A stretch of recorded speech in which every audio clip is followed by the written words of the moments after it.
I am back. तो ये video होने वाली है कुछ ऐसे ही बातों के बारे में और इस बुक के रिव्यू के बारे में।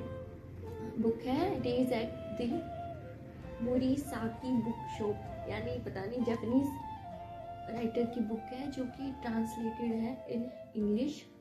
तो क्या पता मैंने इसका नाम सही बोला है या नहीं, लेकिन बहुत ज़्यादा प्यारी बुक है। एक सिंपल सी प्यारी सी स्टोरी है। अगर कोई वैसे भी इन जनरल इंग्लिश में अपनी रीडिंग शुरू करना चाहता है और जापानीज लिटरेचर को भी ट्राई करना चाहता है तो you can go with this book.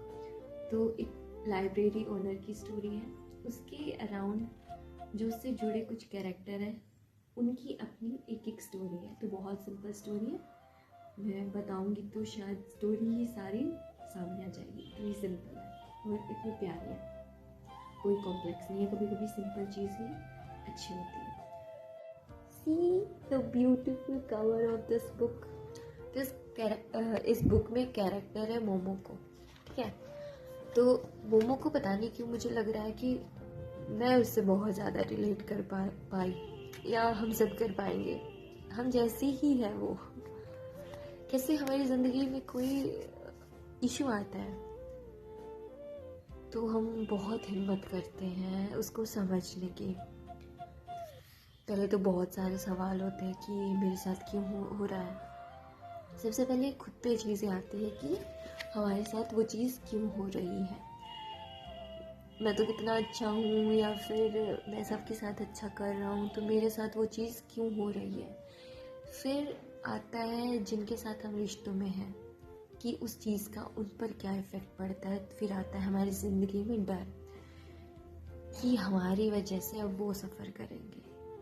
पहले तो खुद के सवाल, फिर एक गिल्ट कि मेरे साथ ऐसा क्यों हो रहा है, फिर सामने वाला जिसे हम प्यार करते हैं जो हमारे साथ रिश्ते में वो सफ़र करेगा, उसका गिल्ट।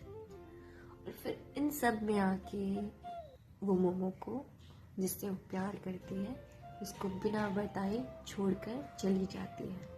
मोमोको और उसका पति अपना मतलब बच्चा खो देते हैं और वहाँ पर बीच में रह जाता है अनहील्ड ग्रीफ पेन। उसके पति के पास उसकी बुक शॉप है तो वो उसको संभालने में लग जाता है। वो अपना ग्रीफ उस तरीके से प्रोसेस करता है, लेकिन मोमोको अपने पति पर ध्यान देती है, शॉप पर ध्यान देती है, लेकिन खुद के भीतर जो ग्रीफ पनप रहा था उसके बारे में बात नहीं करते। वो दोनों ही बात नहीं करते और वो एक दिन उसके ऊपर इतना ज़्यादा हावी हो जाता है कि वो चली जाती है। तो हम सब भी उस चीज़ से रिलेट करेंगे कि हमारे अंदर बहुत सी चीज़ें पनप रही होती है। हम अकेले में उसका सामना करना चाहते हैं या हम नहीं चाहते कि हम उस पेन की वजह से इतने टूट चुके हैं, इतने बिखर चुके हैं कि किसी के सामने आएंगे ना तो लोग हमें जज करेंगे और हम उस पेन से हील ही नहीं हो पाते। और एक दिन वो इतना बढ़ जाता है कि हमें समझ नहीं आता, सब छोड़ देना हमारे लिए आसान होता है। बट डोंट वरी, एक ये हैप्पी एंडिंग बुक है, लेकिन मैं मेरी लाइफ से रिलेट कर पाई तभी मैं आपको इतनी बैक स्टोरीज बता रही हूँ। इस बुक में एक बहुत प्यारी सी लाइन है कि I guess that's just what it is like being young. You are always carrying around a lot of luggage and when you are old you have less.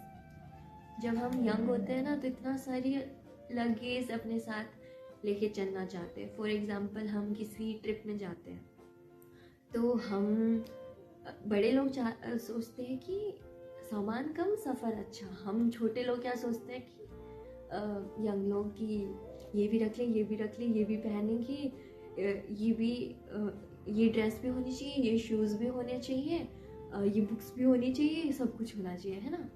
और ये सामान नहीं, हमारे भीतर जो सामान है इमोशंस का, रिश्तों का, जो काम के भी नहीं है, जो अनसोल्ड है और जिसके बारे में हमने कभी बात नहीं की, वो भी हमारे साथ है। वो सब हम लेके चलते हैं हमारे साथ, ये लाइफ है। तो एक चीज़ जो मैं सबसे कहना चाहूँगी इन जनरल, बुक के बारे में बात हो गई काफ़ी। If the person is suffering from something और उसको पता है कि उसको हेल्प की ज़रूरत है और वो बड़ी मुश्किल से हिम्मत करके तुम्हारे सामने आ रहा है, तुम्हें अपनी चीज़ें शेयर कर रहा है, तो प्लीज़ उन्हें ऐसा महसूस ना कराए कि उनके साथ जो कुछ भी हो रहा है वो उन्हीं की गलती है। उन्हें बहुत हिम्मत करनी पड़ रही है, बहुत मेहनत लग रही है उनको तुम्हारे सामने ओपन अप होने में, लेकिन उसे डर लगता है।